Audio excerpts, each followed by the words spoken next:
Magandang tanghali mga idol. Binili namin to na balat ni Coco Martin sa Laguna. 1 kilo to nung December pa. So ngayon wala kaming biyahe. Lutuin namin to. Ihaw muna namin para masunog. Abangan nyo na lang mamaya pagkaluto. 1 kilo, lumiit ta. Yan na po mga idol, inihaw na namin ni Coco Martin yung balat na nabili namin sa Laguna.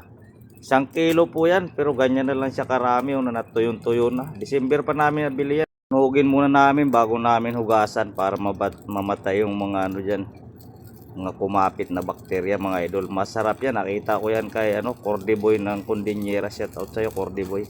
Parang kupra na siya mga idol, yung niyog na tuyo, yung balat ng baka natin. Yan mga idol, binabras lang ni Roldan Diego yung ating balat na aming inihaw. December pa nga namin nabili yan. 4 na oras pinalambot mga idol.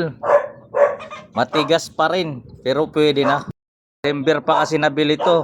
Ngayon lang namin naluto ni Coco Martin. Yan na mga idol, ginisa na natin yung balat ng baka. Ito na po yung ating balbakwa mga idol. Balat ng baka yan. Masarap na ulam at pulutan. Ayos na po yan. Tikman natin mga idol.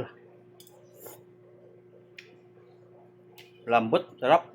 Goods na goods sa tandoy mga idol.